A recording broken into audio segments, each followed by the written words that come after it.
An ordinary shift for a police officer. This case came in as just another burglary. This is an offence we have seen quite a lot of. Can quickly take an extraordinary turn. It's gone from 0 to 100 in no time at all. A routine case Just thought we were picking up someone who's maybe just a bit drunk and disorderly. can suddenly spiral into a serious incident. I need to arrest you on suspicion of murder. The more I dig, the more I find. How big was this case going to get?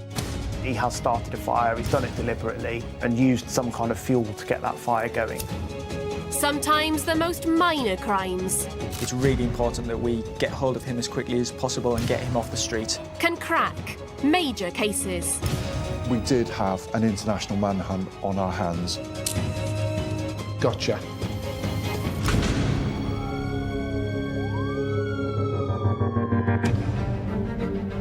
Today on Big Little Crimes. When a criminal tries to cash in a fake cheque, I think these are of a good enough quality that they would trick a member of bank staff. it uncovers a highly organised group of con artists. They would have had to have access to very specialist printing equipment. The gang attempted to defraud the banking industry of over £750,000. But first, when police try to stop a man driving without a licence, they end up investigating a hit and run that almost cost a pensioner his life. The speed it was travelling at took it up onto this pavement, and unfortunately that is exactly where the pedestrian was. And police hunt for the car that caused his devastating injuries. The vehicle is a treasure trove of evidence.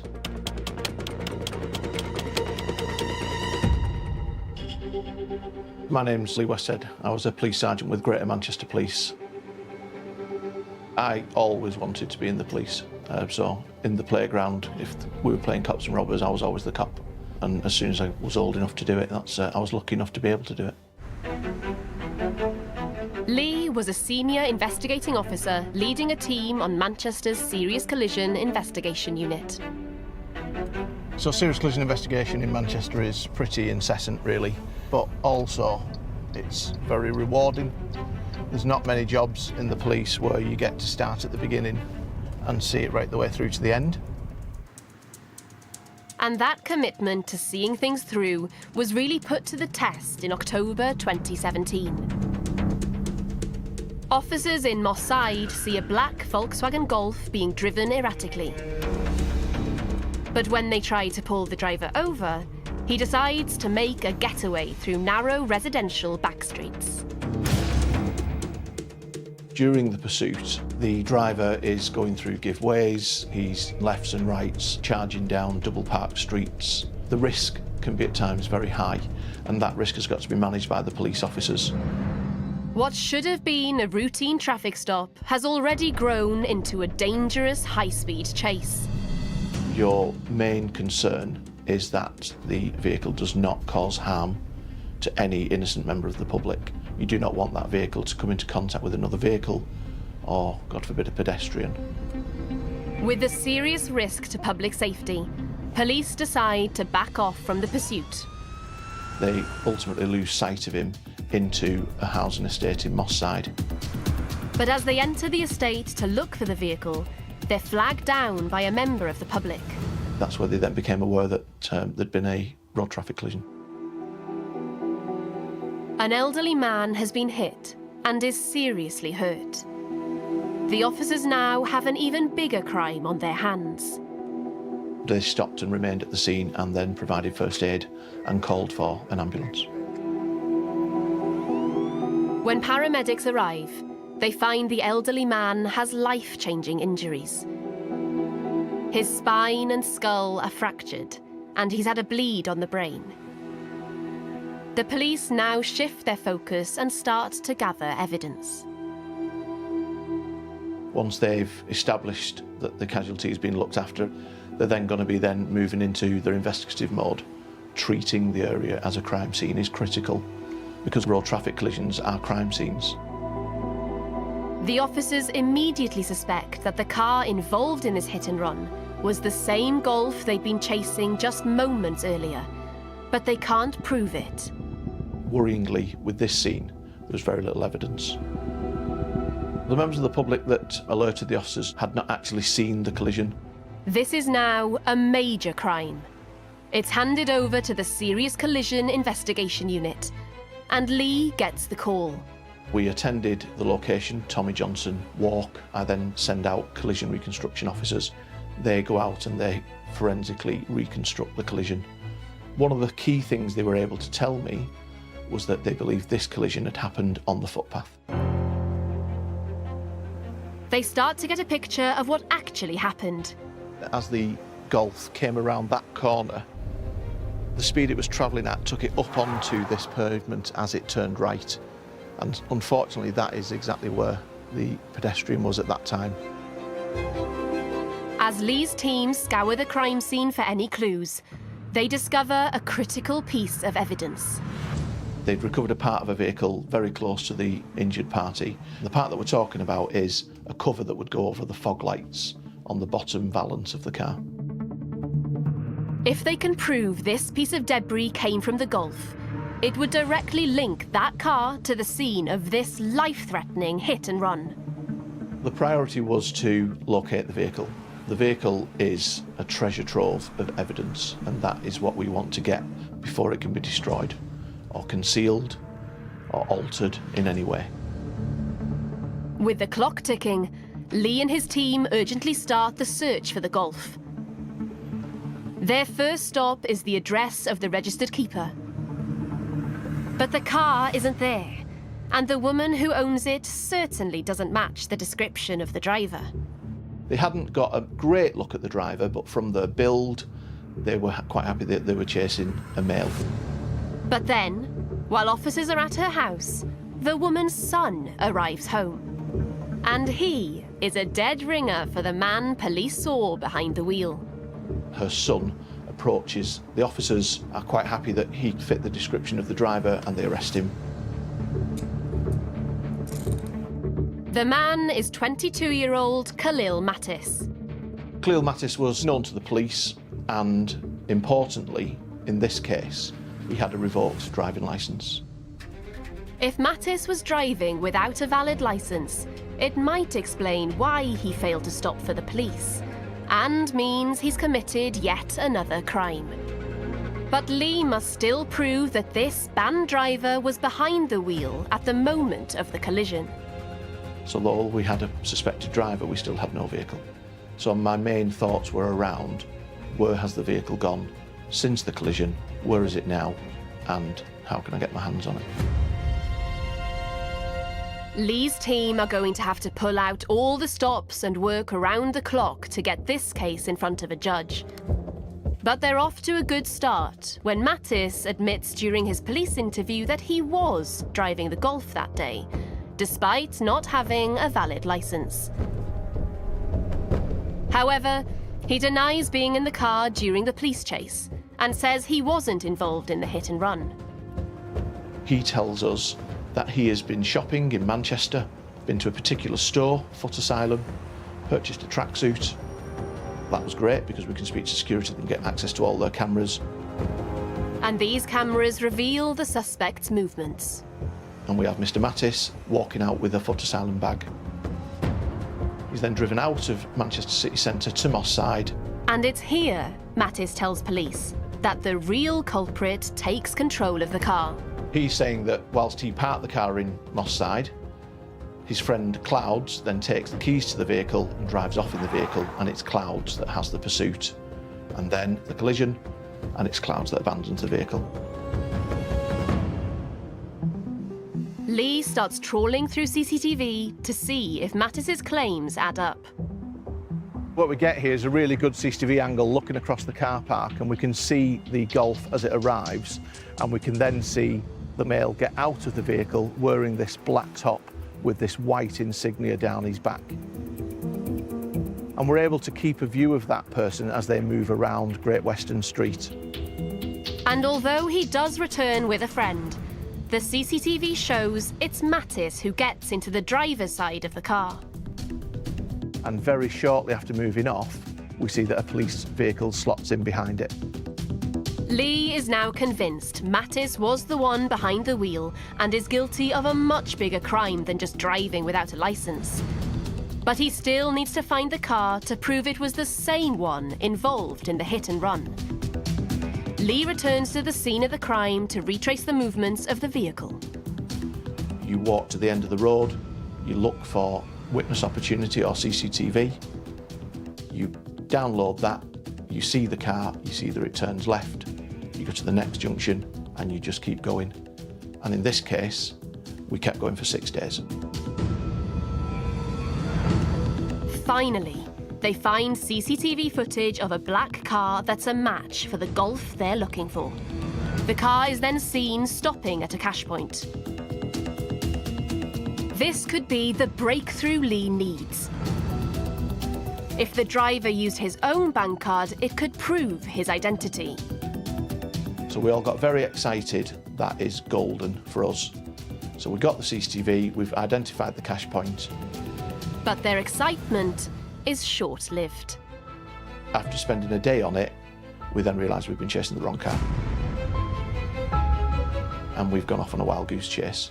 It's a major blow to the exhausted team. Everyone's tired, we're working long hours, very long days. What started with an erratic driver has become a major investigation. But Lee is worried the car may now be lost for good, and that the man who drove it into an elderly pedestrian may never be brought to justice. He needs a breakthrough, and he needs it fast.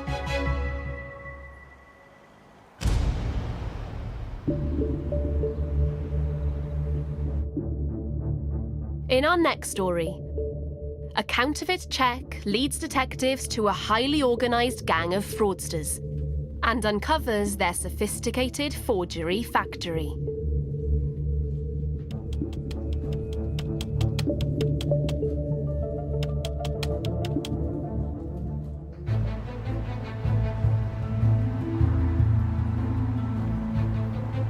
My name's Ben Hurley. I'm a detective sergeant with the dedicated card and payment crime unit. The DCPCU is a specialist fraud team. We deal with fraud against the banking industry. The type of work we do is varied and interesting, and I enjoy getting my teeth into complex investigations that inevitably come from working in this world.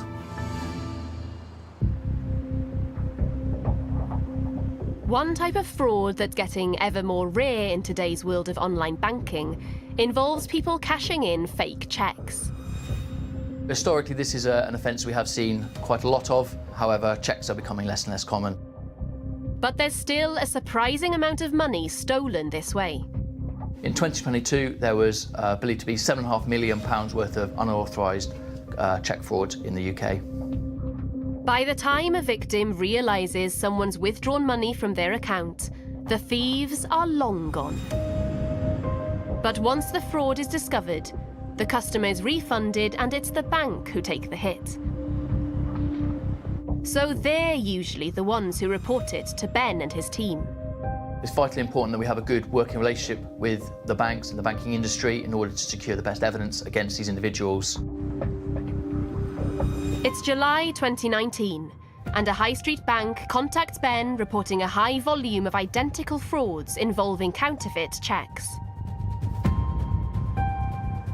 One instance alone may not trigger an investigation, but once an individual had been identified as being linked to several of these occurrences, that would cause the banks to contact us and would initiate the investigation. The bank accounts targeted by the fraudsters include those belonging to charities, schools, and a church.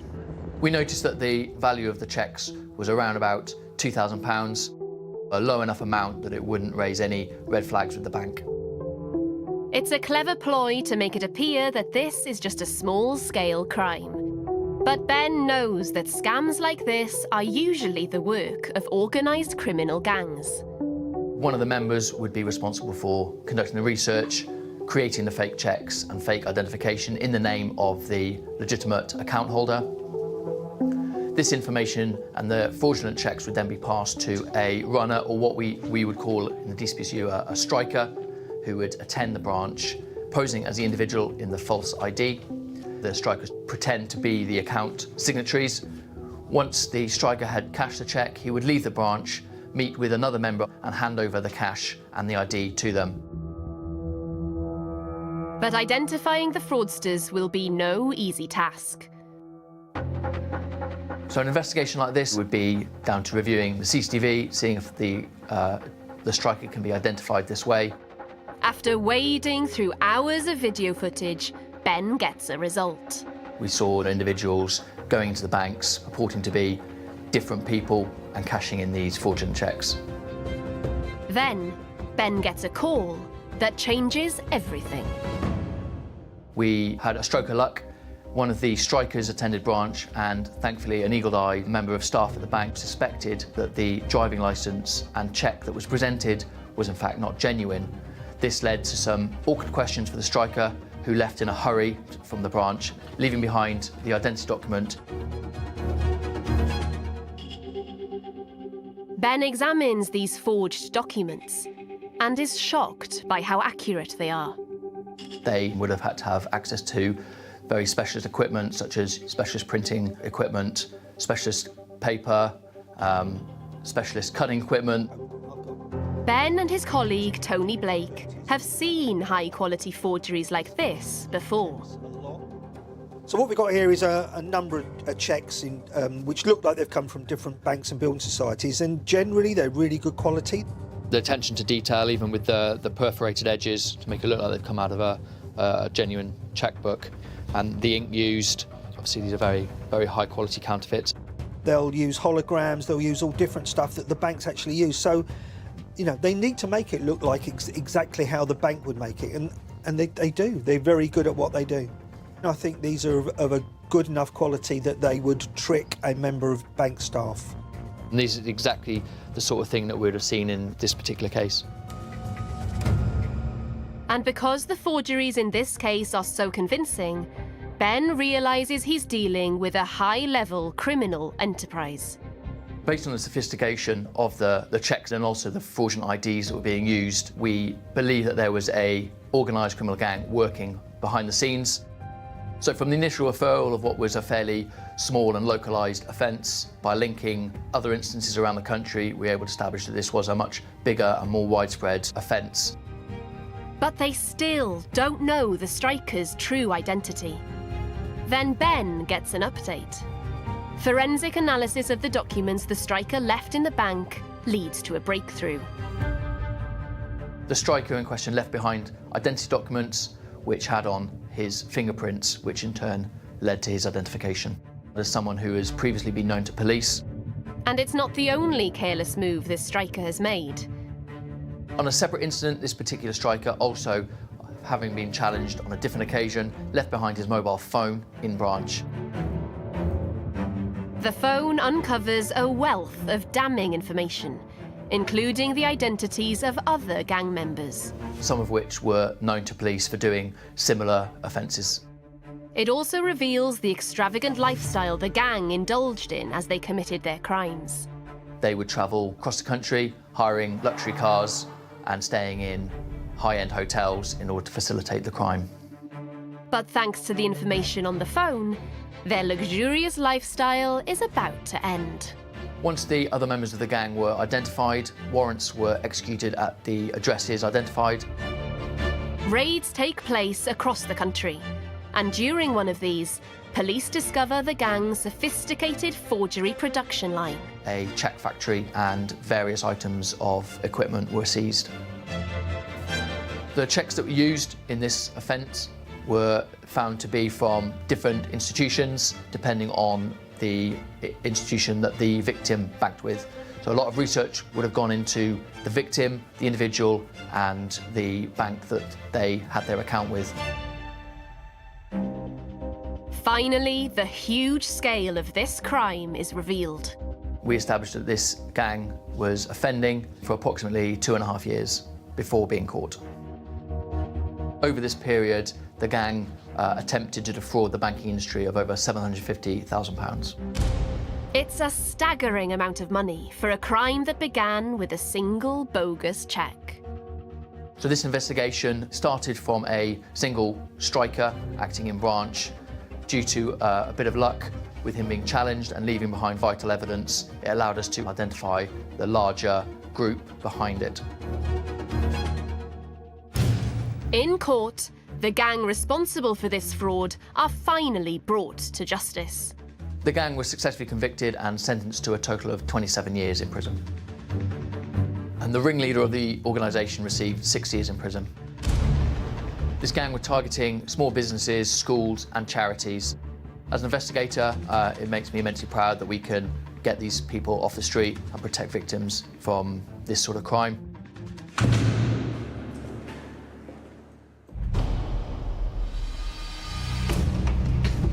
Back in Manchester, police are on the trail of a disqualified driver. Cleel Mattis was known to the police and, importantly, in this case, he had a revoked driving licence.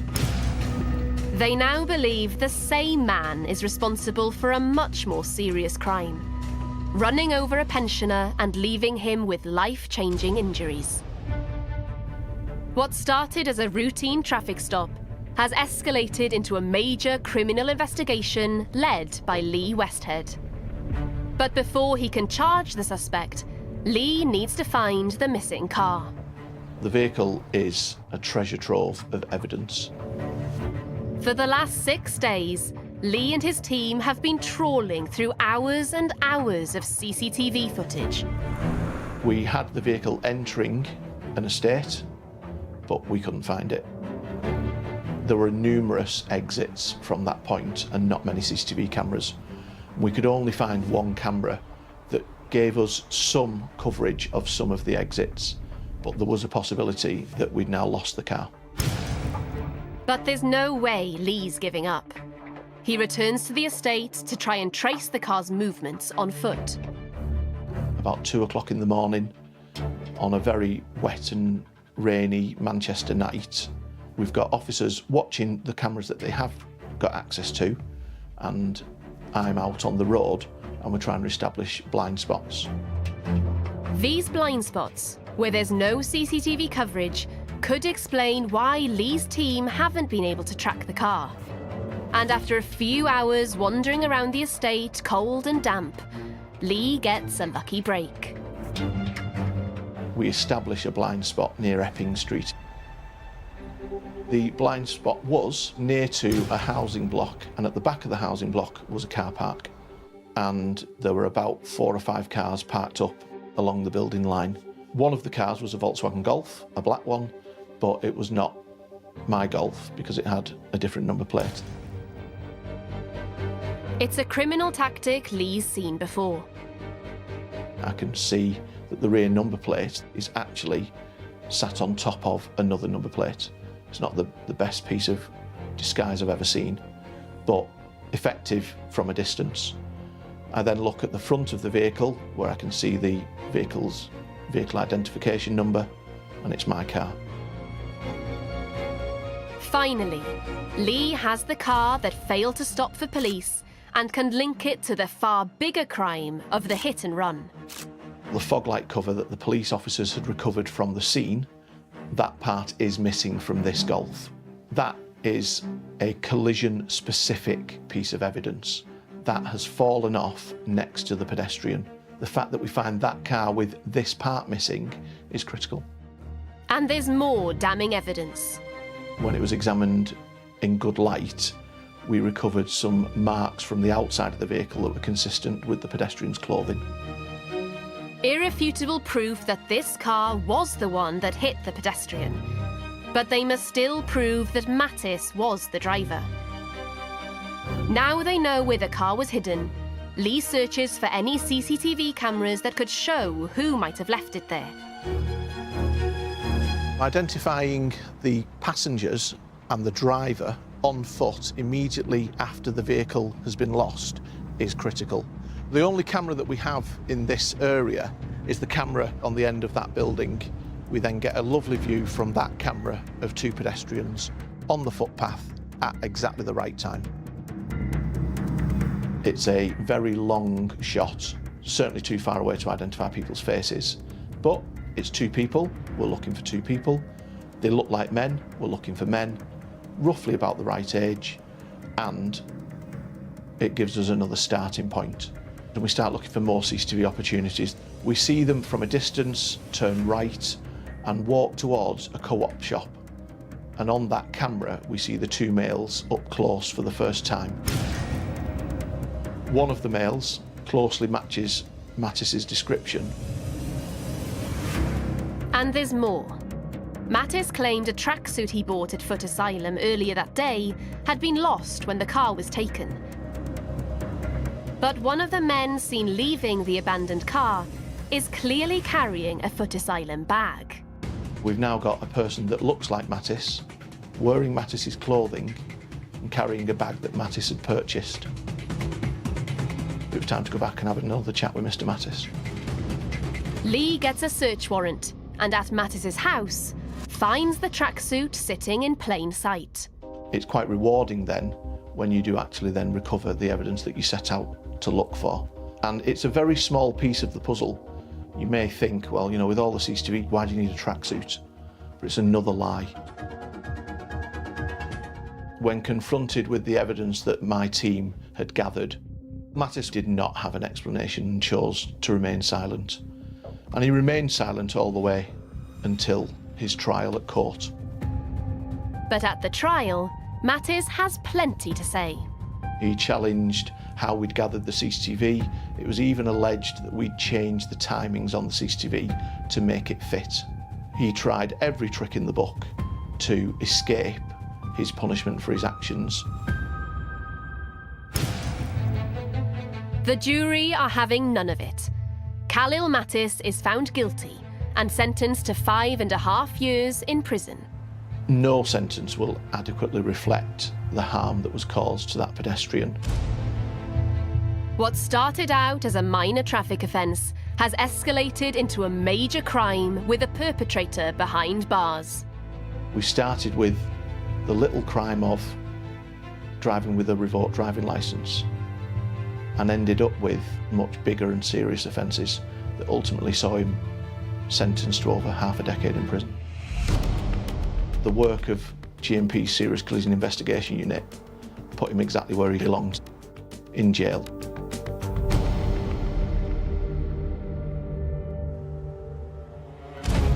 Next time, officers investigating a break-in A very large-scale burglary of valuable family antiques. It's the sort of thing you're never going to be able to replace. find themselves involved in a cross-border operation to bring a serial fraudster to justice. The investigation started as an ordinary burglary, but ended up with a conviction for over £1 million worth of fraud, committed by someone who should be the pillar of society.